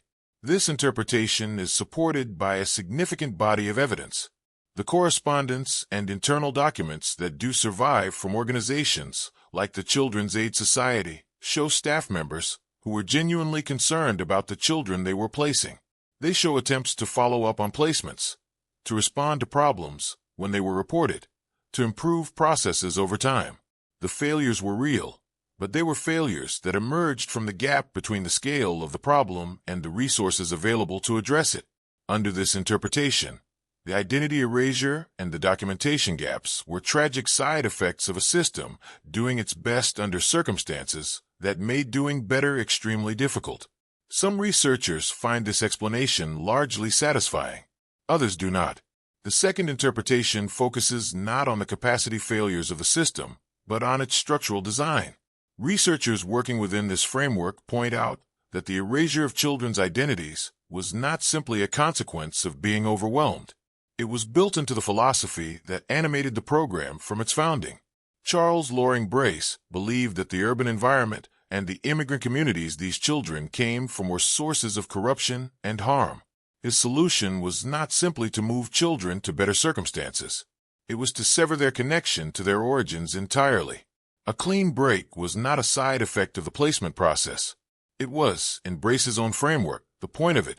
This interpretation draws attention to specific documented practices that go beyond what administrative chaos would explain. Children were explicitly told not to maintain contact with their past. Agents discouraged communication with birth families. The system was designed to produce children who entered their new lives without ongoing connections to where they had come from. The name changes, under this interpretation, were not administrative accidents. They were tools of identity transfer. The documentation gaps were not simply the result of inadequate resources. They were the outcome of a system that did not consider the preservation of a child's original identity to be part of its mission. That detail sounds minor at first, until you consider what it means for every descendant who now tries to research a family history that the system was designed not to preserve. These two interpretations are not mutually exclusive. A system can be both overwhelmed and philosophically committed to identity erasure simultaneously. The administrative explanation and the structural explanation can both be true at the same time, and most careful researchers acknowledge elements of both. Where the disagreement lies is in the relative weight assigned to each. Researchers who emphasize the administrative explanation tend to view the identity erasure as a regrettable but unintended consequence. Researchers who emphasize the structural explanation tend to view it as a predictable outcome of deliberate design. And the distinction between those two positions matters when the question of accountability is raised, even historical accountability for a system that no longer operates. The third interpretation is the one that is least represented in the existing scholarly literature, and the one that the available evidence can neither confirm nor rule out. It asks about the intersection points between the orphan train system and the other industries and institutions that were operating in the same environment during the same period. And most specifically, it raises the question of whether children moving through the orphan train pipeline ever ended up in the sideshow and exhibition industry that was operating in the same city during the same peak decades. This interpretation does not claim that the two systems were formally connected. It does not assert that organizations were deliberately routing children from orphanage intake forms into exhibition contracts. What it does is identify a set of conditions that made such an intersection possible in ways that the existing record cannot exclude. The sideshow industry was actively recruiting from vulnerable populations. The orphan train system was processing thousands of undocumented children whose physical characteristics were assessed at intake.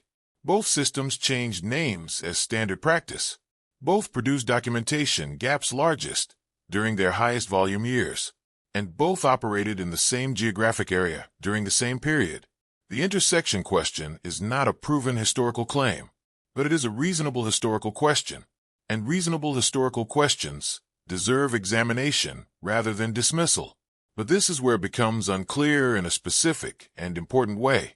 The examination of that question is limited not by a lack of interest, but by a lack of accessible evidence.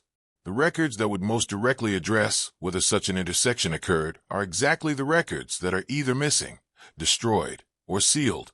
The intake records from the peak years of the orphan train movement are the least complete portion of the archive. The records of the New York Foundling Hospital, which used a legal structure that allowed children to be moved without court documentation, remained sealed, and the sideshow industry did not maintain records of performer origins that would allow a researcher to trace backward from an exhibition appearance to a prior institutional placement. Some believe that opening the sealed archives would answer the intersection question definitively. The argument is that if the records exist and are complete, they would show either that the outcomes are fully accounted for in legitimate placements, or that there are gaps in the outcomes that point toward something else. If every child who entered the system can be traced to a documented agricultural or domestic placement, the intersection question is answered by the absence of unaccounted for children. If significant numbers of children cannot be traced to any documented outcome, the question remains open. This is a reasonable argument for why archive access matters beyond genealogical interest. The records, if complete, could resolve the question. Others disagree with that optimism. They argue that even full access to the existing archives would not resolve the question, because the archives are not complete in the ways that would be necessary. The documentation gaps are not simply the result of records being withheld. They are also the result of records that were never created. A child who was moved through an informal transfer under the foundling's legal structure, without a court record or a formal documentation trail, would not appear in any archive regardless of how fully that archive was opened. The absence of a record does not indicate a gap in the physical file. It indicates that no record was ever made, and no amount of access to existing files can recover documentation that was never generated. Both of those positions are held by people who have studied this material carefully, and the disagreement between them is itself informative. It reflects the fundamental challenge of investigating a system that was, by its own design and practice, resistant to the kind of documentation that would allow retrospective accountability. A system that changed names and discouraged backward tracing was not going to generate the paper trail that would make a comprehensive accounting possible a century later.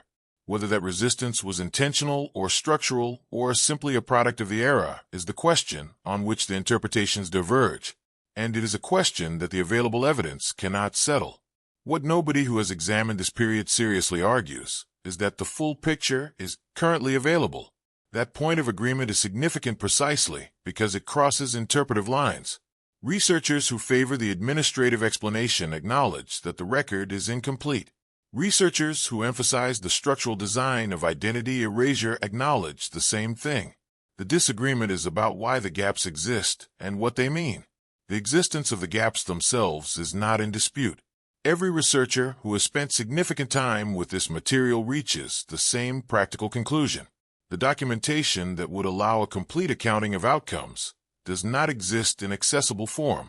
The information that would close the most important questions is either gone or unreachable. That consensus about the incompleteness of the record is worth sitting with for a moment, because it means that the questions this period raises are not simply unanswered. They may be unanswerable with the evidence currently available. The sealed archives might contain something that changes the picture, but the institutions holding those archives have indicated no intention of opening them in ways that would allow independent verification of their contents. And the portions of the record that are accessible have already been examined extensively without producing the kind of comprehensive accounting that would settle the outstanding questions. However, the timeline does not fully match a simple conclusion that the investigation has reached its natural end, because new genealogical tools are expanding what is possible. DNA analysis is allowing descendants to make connections that paper records would never have revealed.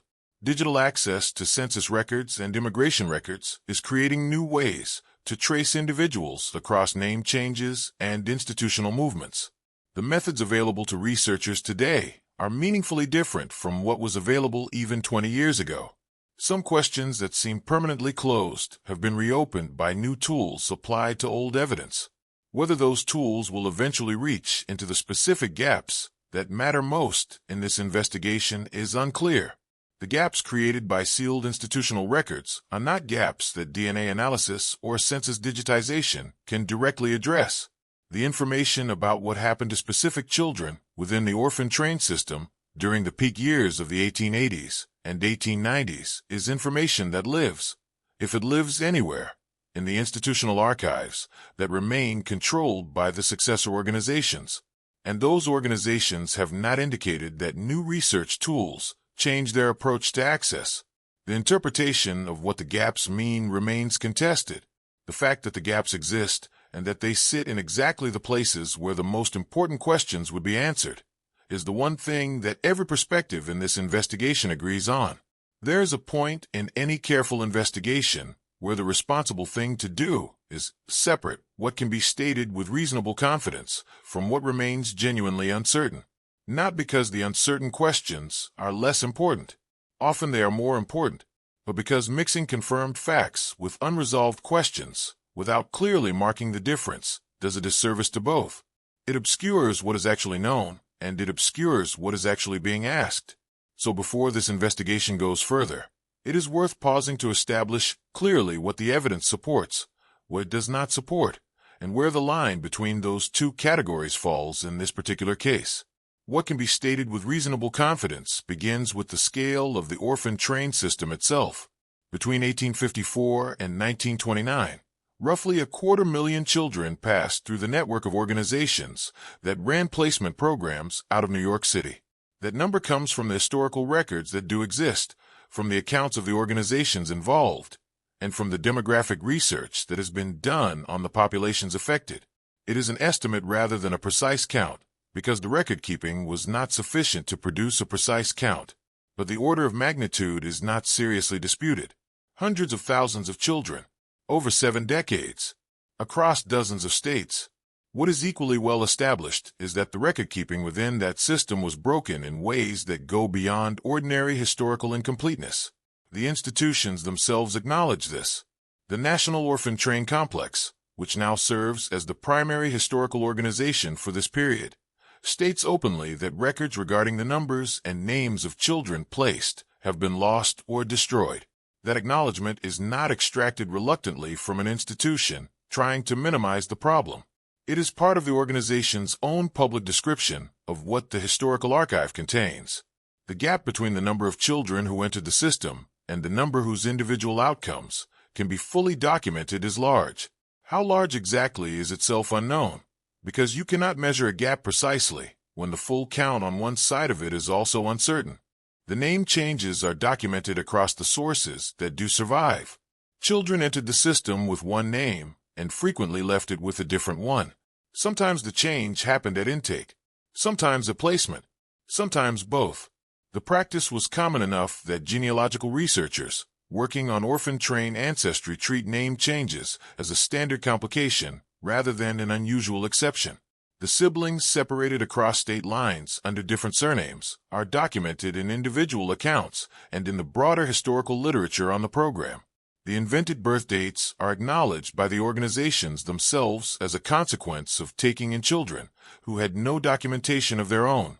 These are not disputed features of the system. They are confirmed ones. The sealing of records by the New York Foundling Hospital is also a confirmed fact rather than a claim. The Foundling's policy of restricting access to its historical records is current and actively maintained. Descendants who contact the institution receive non-identifying responses. The specific legal structure the Foundling used, which avoided formal adoption and retained institutional legal authority over placed children, is documented in the historical record of the organization's own policies. The consequence of that structure, which was that children could be moved without generating court records or legal transfer documentation, is a straightforward implication of how the policy worked. These are facts about how the institution operated, not interpretations of what those facts mean. Now consider what was happening in the same city during the same period. The dime museum and sideshow industry was operating at its peak during the 1880s and 1890s. That timing is confirmed by the historical literature on the exhibition industry. The financial structure of that industry, including the significant earnings available to top performers and the aggressive recruitment practices used by agents to find unusual individuals, is documented in the accounts of performers whose origins are known and in the business records that survive from major venues. The practice of assigning stage names and fabricated biographies to performers is not a matter of interpretation. It is visible in the promotional materials themselves, in the pitch cards and handbills that exist in historical collections today. The observation made by Robert Bogdan, the Syracuse University professor who spent decades studying this industry, is a matter of academic record. His finding that for many performers in these acts there are no written records beyond the photographs is a conclusion drawn from extensive archival research. It describes the state of the evidence as found by a researcher who looked carefully and thoroughly. The gap he identified is not a gap between what researchers expected to find and what they found for one or two unusual cases. It is a pattern across a significant portion of the performer population from the industry's peak years. Charles Eisenman's photography studio on the Bowery is a confirmed historical location. Its role as the primary source of sideshow performer portraits during the 1880s and 1890s is documented. The geographic relationship between that studio and the orphan train organizations operating in Lower Manhattan is a matter of simple geography. They were in the same area of the same city during the same years. That proximity is a fact. What it means, if anything, is the part that requires more careful handling. And this is where it becomes important to be precise about what is being claimed and what is not. No single document has been found that connects the orphan train system to the sideshow industry in a direct and explicit way. No ledger entry records a child being transferred from an orphanage intake form to an exhibition contract. No internal communication between the two systems has surfaced in any archive that researchers have been able to access. No contemporary account from someone working within either system describes such a connection taking place. The direct documentary evidence that would establish a proven link does not exist in the accessible historical record. That absence is a significant fact, and it needs to be treated as one. In historical investigation, the absence of evidence is not automatically evidence of absence, but it is also not something that can simply be set aside. When researchers look for documentary connections between two systems and do not find them, that non-finding is part of the evidentiary picture. It constrains what can be responsibly claimed. And in this case, the absence of direct documentary connection means that the intersection of these two systems cannot be stated as a confirmed historical fact. It can only be stated as an unresolved question. But the absence of direct documentary evidence has a context here that is different from the context in many historical investigations. The context is that both systems were, by their own design and practice, poor generators of exactly the kind of documentation that would establish a connection between them. A system that changed children's names and kept no centralized registry was not going to produce intake records that could be cross-referenced against exhibition contracts. A system that assigned stage names and fabricated biographies was not going to produce performer records that could be traced back to prior institutional placements. The absence of connecting documentation is exactly what you would expect to find regardless of whether a connection existed or not. And that is what makes the absence difficult to interpret cleanly. The photographs that survive from Eisenman's studio are now in collections that researchers and members of the public can access. They show individuals who were exhibited publicly during the peak years of the industry. They show faces that were seen by millions of paying audience members across America. They show people who existed visibly and publicly, who were photographed commercially, whose images were reproduced and sold on a significant scale. And for a substantial number of those individuals, the photographs are the only evidence that they existed at all. No birth record, no family name, no account of a life before the stage name was assigned and the fabricated biography was printed. Those photographs were taken blocks from the institutions that were processing thousands of children during the same years. That detail sounds minor at first, until it is placed alongside everything else that this investigation has established. The name erasure pattern in both systems, the documentation gaps concentrated in the same peak decade, the physical sorting practiced by the orphan train intake process, and the physical evaluation practiced by the sideshow recruitment network. The shared population of vulnerable, undocumented individuals with no family advocacy and no institutional protection beyond whatever the systems themselves chose to provide. None of that establishes a connection, but all of it identifies a question. Whether any of the individuals in those photographs entered the exhibition circuit through a path that ran through an orphan train intake form is a question the current historical record cannot answer. The evidence that would answer it is either in the sealed archives of institutions that have not opened them, or it was never created in the first place, or it was created and subsequently lost or destroyed. Any of those three possibilities is consistent with the evidence currently available, and there is no way, with what is currently accessible, to determine which of them is true. The children at the center of this investigation were real people. That is perhaps the most important fact to hold on to as the evidence is assessed. They were not abstractions. They were not historical data points. They had faces, and some of those faces still exist in photographs that can be viewed today. They had names, at least briefly, before those names were changed by systems that had their own reasons for making the change. Some of them went on to documented lives that researchers can trace. Some of them disappeared into the gaps of systems that were not built to preserve their identities. And some of them may exist today only as images in a collection, known by a stage name invented by a promoter, their actual origins as unknown to current researchers as they apparently were to the audiences who paid to see them. The archives that might answer the remaining questions are still sealed.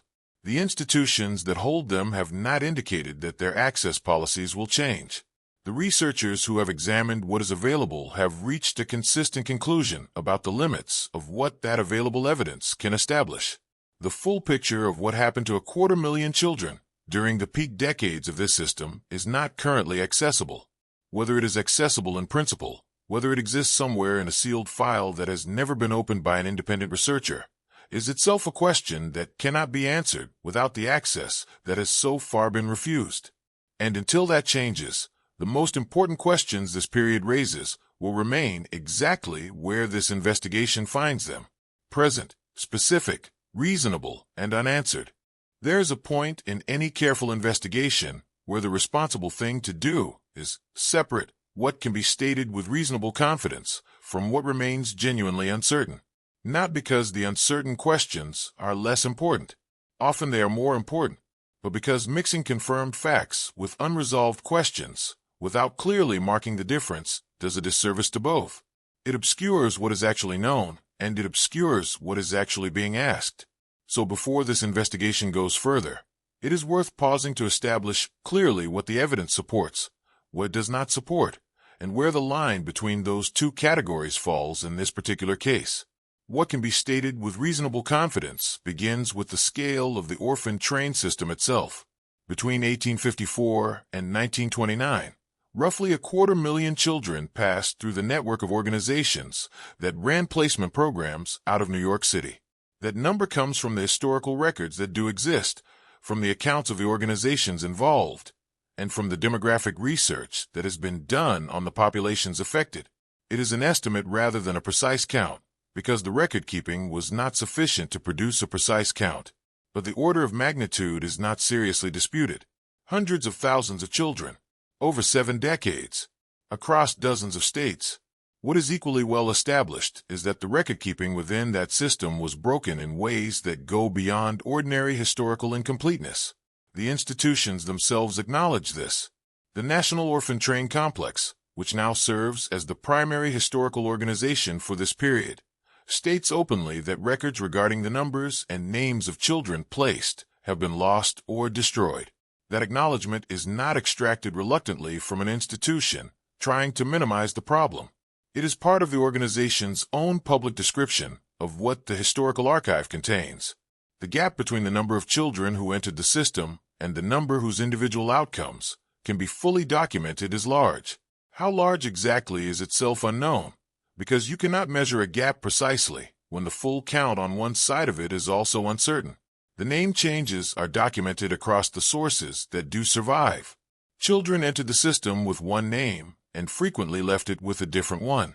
Sometimes the change happened at intake, sometimes at placement, sometimes both. The practice was common enough that genealogical researchers working on orphan train ancestry treat name changes as a standard complication rather than an unusual exception. The siblings separated across state lines under different surnames are documented in individual accounts and in the broader historical literature on the program. The invented birth dates are acknowledged by the organizations themselves as a consequence of taking in children who had no documentation of their own. These are not disputed features of the system. They are confirmed ones. The sealing of records by the New York Foundling Hospital is also a confirmed fact rather than a claim. The Foundling's policy of restricting access to its historical records is current and actively maintained. Descendants who contact the institution receive non-identifying responses. The specific legal structure the Foundling used, which avoided formal adoption and retained institutional legal authority over placed children, is documented in the historical record of the organization's own policies. The consequence of that structure, which was that children could be moved without generating court records or legal transfer documentation, is a straightforward implication of how the policy worked. These are facts about how the institution operated, not interpretations of what those facts mean. Now consider what was happening in the same city during the same period. The dime museum and sideshow industry was operating at its peak during the 1880s and 1890s.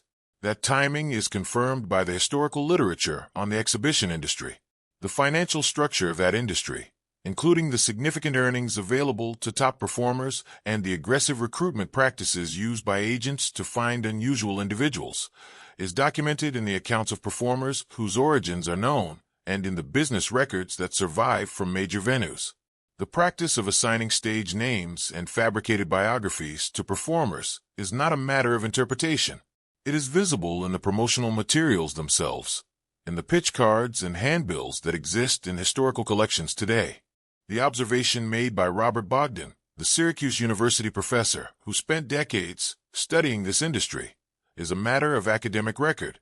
His finding that for many performers in these acts there are no written records beyond the photographs is a conclusion drawn from extensive archival research. It describes the state of the evidence as found by a researcher who looked carefully and thoroughly. The gap he identified is not a gap between what researchers expected to find and what they found for one or two unusual cases. It is a pattern across a significant portion of the performer population from the industry's peak years. Charles Eisenman's photography studio on the Bowery is a confirmed historical location. Its role as the primary source of sideshow performer portraits during the 1880s and 1890s is documented. The geographic relationship between that studio and the orphan train organizations operating in Lower Manhattan is a matter of simple geography. They were in the same area of the same city during the same years. That proximity is a fact. What it means, if anything, is the part that requires more careful handling. And this is where it becomes important to be precise about what is being claimed and what is not. No single document has been found that connects the orphan train system to the sideshow industry in a direct and explicit way. No ledger entry records a child being transferred from an orphanage intake form to an exhibition contract. No internal communication between the two systems has surfaced in any archive that researchers have been able to access. No contemporary account from someone working within either system describes such a connection taking place. The direct documentary evidence that would establish a proven link does not exist in the accessible historical record. That absence is a significant fact, and it needs to be treated as one. In historical investigation, the absence of evidence is not automatically evidence of absence, but it is also not something that can simply be set aside. When researchers look for documentary connections between two systems and do not find them, that non-finding is part of the evidentiary picture. It constrains what can be responsibly claimed. And in this case, the absence of direct documentary connection means that the intersection of these two systems cannot be stated as a confirmed historical fact. It can only be stated as an unresolved question. But the absence of direct documentary evidence has a context here that is different from the context in many historical investigations. The context is that both systems were, by their own design and practice, poor generators of exactly the kind of documentation that would establish a connection between them. A system that changed children's names and kept no centralized registry was not going to produce intake records that could be cross-referenced against exhibition contracts. A system that assigned stage names and fabricated biographies was not going to produce performer records that could be traced back to prior institutional placements. The absence of connecting documentation is exactly what you would expect to find regardless of whether a connection existed or not. And that is what makes the absence difficult to interpret cleanly. The photographs that survive from Eisenman's studio are now in collections that researchers and members of the public can access. They show individuals who were exhibited publicly during the peak years of the industry. They show faces that were seen by millions of paying audience members across America. They show people who existed visibly and publicly, who were photographed commercially, whose images were reproduced and sold on a significant scale. And for a substantial number of those individuals, the photographs are the only evidence that they existed at all. No birth record, no family name, no account of a life before the stage name was assigned and the fabricated biography was printed.